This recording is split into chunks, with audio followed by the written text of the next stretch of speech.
Councillor Bernard Thomas to speak on this and to move his amendment, please. Mr Mayor, we all know there is no real emergency this evening, and in my view, it is my view, calling of tonight's meeting is bordering on the abuse of procedure. Yes, there's some information regarding one of ours which is commercially sensitive and therefore restricted. It relates to the outsourcing dialogues. The dialogues are delicate matters, and it's not in the interest of the taxpayer to have details published before the process is finished. If certain details were published, the exercise could lose the element of competition, and it's competition that motivates bidders to submit their best figures and solutions. There are some risks to the Council in the wider One Barnet programme, which again, if published, could put the Council and the taxpayer at a disadvantage. I remember attending a scrutiny meeting that looked at One Barnet risks, and although some of them weren't discussed in private session, it was a perfectly reasonable, responsible and effective way for elected members to scrutinise risk. Anything published in blue papers is only done so on the advice of the legal service, and we make every effort to maximise what information is made public. Let's not forget, we were one of the first councils to publish all expenditure over £500. Coming back to the outsourcing, Mr Mayor, all three groups will be briefed on the recommended bid once the evaluation process is complete. The briefing will cover financials, risk mitigation and service levels. We're also planning pre and post decision scrutiny. Mr Mayor, it's not the case that One Barnet is some secret conspiracy, and nor is it the case that it's not saving council money, as I've demonstrated later on this evening in an answer to Councillor Moore. Like all modernisation programmes, there are costs attached, but these are massively outweighed by accumulated savings over time. This is called invest to save, and is a principal practice by responsible, forward-looking organisations. Much of the expenditure is to ensure risks associated with outsourcing are mitigated against, and this is where critics of outsourcing show their hypocrisy, accusing the Council of not addressing risks, whilst also criticising us for employing specialists to help mitigate risks. There are plenty of people out there trying to make One Barnet much more complicated than it is for their own ulterior motives. In essence, it is just a series of projects to ensure each service is as effective as it can be.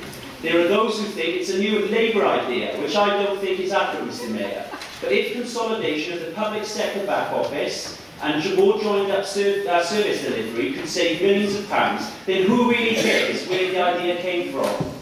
This Council is trying to lead the way on these sorts of initiatives, and when willing organisations come forward, we will do what we can to save the taxpayer money. Mr Mayor, the unions tried their best to portray disagreement between the leader and I in a round-robin email a few weeks ago. All members were copied into my response, in which I clarified there was no disagreement between the leader and I. To continue to push the same myth is a deliberate and straw-clutching attempt to paint a picture of disarray when such a picture does not exist. In fact, Mr Mayor, the opposite is true. The outsourcing dialogues are going well and have been professionally run. The Council balanced its budget last year, and at the last Council meeting, even Councillor Moore said the finances weren't in bad shape. We have efficient and highly rated services and a sound vision for the future. The Council has adapted well to these unprecedented times. Look at other councils who are laying off thousands of staff and shutting down many more libraries. Barnet Council is in good shape, and this is all down to strong, stable political direction given to our high-calibre officers by the councillors on this side of the chamber, under the leadership of Councillor Cornelius. The only disarray I see in this council, Mr Mayor, is within the Labour group. How many Labour councillors does it take to craft the motion?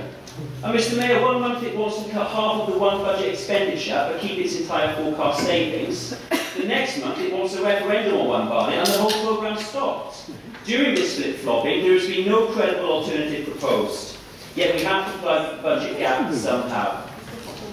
Even Labour's motion this evening calls on a new leader to make a proposal. But Mr Mayor, why can't Barnet Labour come up with a credible real alternative? Why can't they hold down the same policy position on One Barnet for more than 6 months? And why can't they win the 2010 election when many other London boroughs turned red? These are the real questions that need answering, but we all know the luxury of opposition is that you don't have to answer questions or be responsible, just opposed to the sake of it.